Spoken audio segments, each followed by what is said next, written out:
Yo, what's up guys? I'm finally back from almost 2 weeks of not uploading, and what's a better way to celebrate my return to making videos than to review another fan game. Now, you guys may have heard of a game called Tyke & Sons Lumber Company, which has been covered a few times over on Yes channel, but what if I were to tell you that the developer of that beloved fan game actually had another project before that? One that went by the name of Baby's Nightmare Circus. Baby's Nightmare Circus was a Fnaf fan game that was released over 5 years ago, yet to this day is one of the most impressive fan games I've ever played. The gameplay is one thing, but what stood out to me the most was the graphics. Now, it's not that they look hyper realistic or anything like that, but it's actually the way the developer is able to replicate Scott's style of modeling. I'm not even joking. When I started playing this game, I started to ask myself, you know, what if Scott actually secretly made this game and just disguised it as a fan game? Now, this obviously isn't true, as the game was created by Mixless, I think that's how you pronounce it, who I mentioned earlier went on to make Tyke & Sons Lumber Company, but this just goes to show the talent behind the game. The graphics alone was enough to draw me in to check it out for myself, but I was also very excited to see the sister location characters used in a different way. Over the past few months, I have grown to not really like sister location too much, despite loving all of the characters in it. So to be able to see these characters in a much more interesting setting was really exciting for me. So today we are going to dive into the world of Baby's Nightmare Circus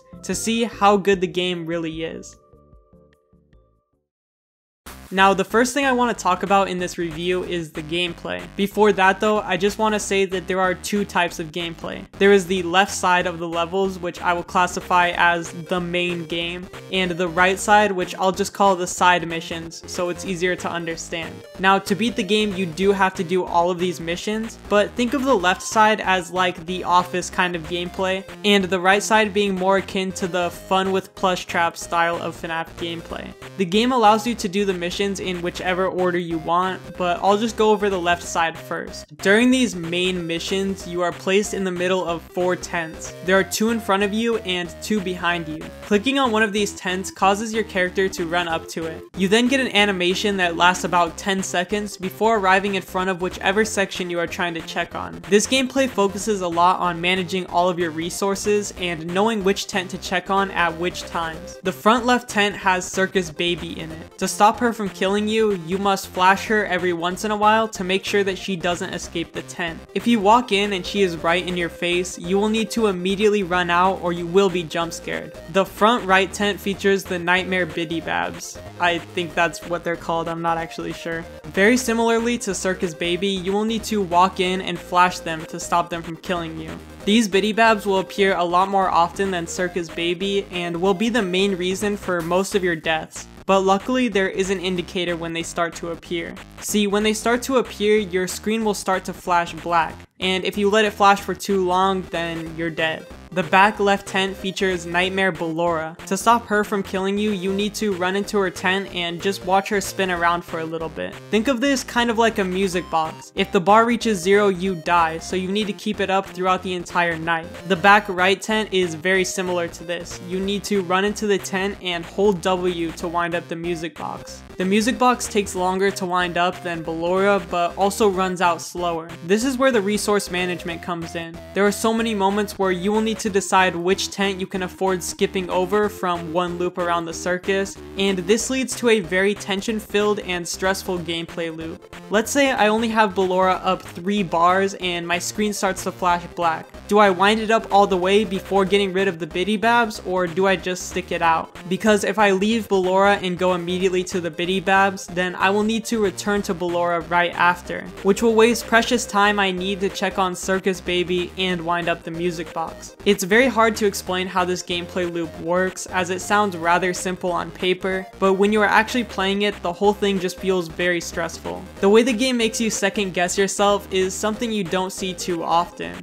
Now, the time it takes to run up to the tents does get annoying after a while, but at the same time, it's definitely necessary. There were a lot of times I would be running up to a tent hoping I made it in time before I was jump scared. The gameplay always had me on my toes and I thought it was very engaging. This is not one of those games where you can just zone out. You need to be constantly remembering how close each tent is to jump scaring you so that you're able to manage everything accordingly.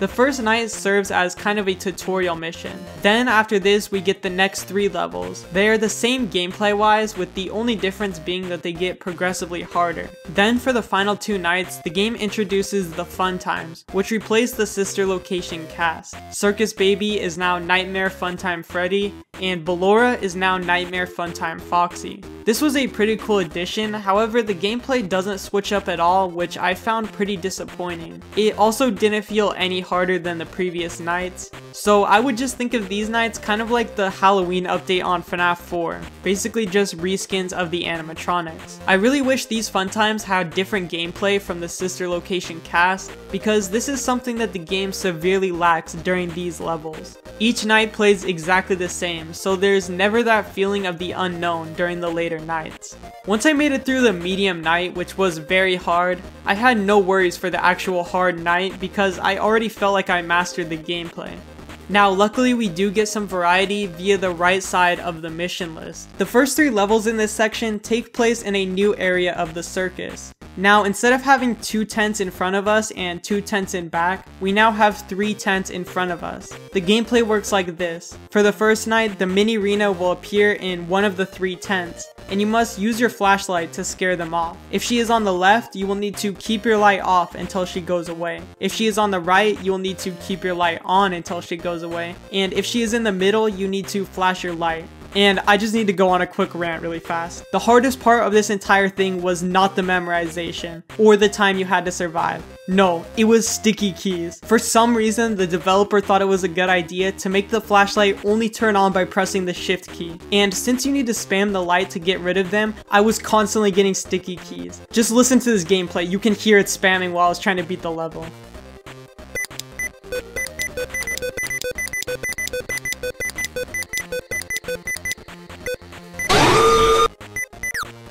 No matter how many times I clicked this switch to turn off sticky keys, it kept happening. Turns out you need to turn off every single one of these features just to get it to work. I hate sticky keys. Anyways, once you get that problem out of the way, it might seem a little bit too easy.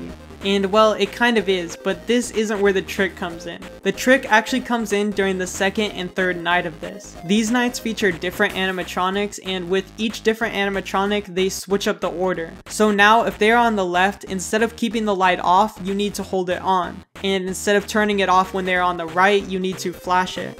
And instead of flashing the middle, you need to turn it off. This messed me up a lot because you already kind of program your brain to memorize it a certain way, and I think this was a really smart way to do it. It makes each night really stressful and makes sure you can't master the gameplay as it's always switching it up on you.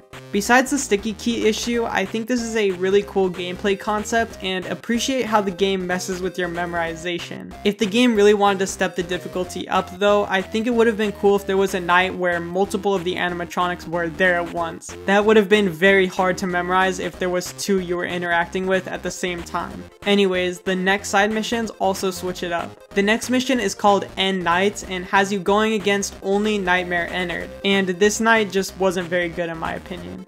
Unlike the previous nights, this one takes place back at the original circus, but instead of having you check on every animatronic, you only need to focus on Ennard. And this night just wasn't very good in my opinion. The way this one works is very basic. You need to constantly find out which tent Ennard is in and then go in there and flash him. Now, how do you find out where he is exactly? Well, each tent has its own sound cue.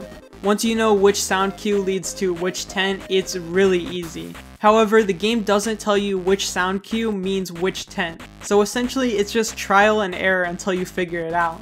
And once you figure it out, it's not scary or stressful at all. So yeah, that's End Nights. And for the final one, we have Baby Geist Attacks. And this one is actually the final mission in the game and leads to the ending. You have to play this one last, so before I explain the gameplay, I just want to preface this by stating that I think this one is supposed to be more for the story and not actually gameplay oriented. This is because the gameplay is not really anything.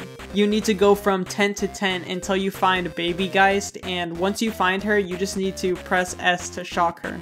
You just keep running around doing this until you eventually win. There's no real way to figure out which tent she's in, so it's all a guessing game on this one. And they give you so long between running from tent to tent that I don't even think you are supposed to die at this part. The only way I know you can die is by shocking a room that she is not in by accident. Again, just like the N-Knights one, this night wasn't great in my opinion.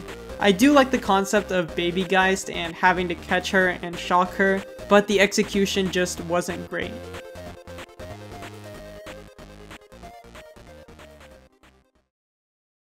Alright, so now let's talk about the game's graphics. And I'm going to try not to sound like a broken record, but just one last time I need to appreciate how accurate these models are to Scott's iconic style. Everything down to the way the gradient is on the animatronic's teeth, the blocky style of withering, and how everything is textured just looks so insanely like Scott's style. Other than this, I also think the animatronic designs are all great. They all do a great job of understanding the design philosophies used to turn the other animatronics into their nightmare variations from the previous games, and I think if Scott were to really make nightmare versions of these characters, they wouldn't be far off from how they appear in this game. The environments also look great and give off such an eerie vibe. The atmosphere just perfectly replicates those old Fnaf games. One thing this game actually does better than the Scott games though in my opinion is the animation. Now this game, just like Scott's games, was using ClickTeam Fusion, which is a very limiting software. But even with those limitations, the developer has done some truly amazing things, such as the way Ballora and Funtime Foxy dances in front of us, or the twitching animation that the animatronics do during some of the side missions, or even things like seeing the music box actually physically move when you are winding it up. All of these things are just so good at making the world feel more real than any of Scott's games. After playing enough of FNAF 1 through 4, the illusion eventually wears off and it's kind of hard to not look at the game as just a sequence of PNGs and videos. But the way this game handles the movement and animations brings it to life in a way that I haven't seen much FNAF ClickTeam games do. The jump scares also look great. Not only are they actually pretty scary, but they also do a perfect job of replicating how Scott would do the jump scares. Putting some of the jump scares side by side with Scott's shows that Mixless really went the extra mile to make everything have that made by Scott feel. Now, if I could give the game one criticism, it would be that I think the running back and forth animation could have been a little better, especially since you were doing it constantly while playing. I think FNAF 4 did a little bit of a better job selling the illusion that you are actually running, but it definitely isn't so bad that it can't be overlooked. The game also has a small story to follow. The game opens up with dialogue between you and this mysterious character. Our character seems to be a game developer maybe. I mean, we might even be playing Scott here, but I'm not really sure. And after going to sleep, we wake up in Baby's Circus. We are told by someone that we did not listen to our own heart and that we are lost in our mind, whatever that means. And after beating the game, our player states that we finally beat our own corrupted game. We are told by the mysterious voice that we removed the Baby Geist from the game, but there is still one more problem. The Baby Geist always comes back. The voice then tells us goodnight and we get the Baby Geist ending. Now there are apparently a few other endings, but I have not seen these yet, nor do I really have the urge to check them out. I feel like the game doesn't really do a good enough job of hooking the player from the start to keep them exploring the lore. And I also feel like each night should have added more and more to the story. It feels like the story was almost an afterthought, and that's why I'm mainly focusing on the gameplay here. But for the people who do enjoy the more lore side of FNAF games, it's good that the developer made an effort to include something. Now before we end off this video, I also want to mention some miscellaneous things the game does, which brings it up that extra notch. First of all, there are these rewards which you get after every single night. Now some of these are just cool little things to look at, but I'm actually pretty sure some of these you need in order to get the other endings. Now it's not much, but it's just nice to at least unlock something after every single night, and feel like you're being rewarded for the time you're spending playing the game. There's also an extra menu, very similar again to the ones you would see in Scott's games. You can look at all the animatronics, the jump scares, how the characters were modeled, and also some of the unused material, which was actually pretty interesting to see. After completing the game, you also unlock a classic mode, which according to the wiki is an extra feature that was added a year after the game was released, which has you surviving 5 nights from Biddy's game. Now I'm not going to cover this in this video as it really feels like its own individual game, but if you guys do want to see me talk about it in the future, then definitely let me know down below. Overall, I think that Baby's Nightmare Circus does everything a Fnaf fan game should do. It gives off that Fnaf feeling in both the gameplay and the graphics. It's a fun, short experience which challenges your memorization and decision making. The gameplay is fun and also can be very scary at times. And the game also provides a ton of content which will keep you busy for probably around 2 days. Let me know what you guys think about the game in the comments down below. Also let me know if there are any other fan games that I really need to check out. Anyways, thank you guys as always for sticking around to the end of the video, and I will see you in the next one. Peace.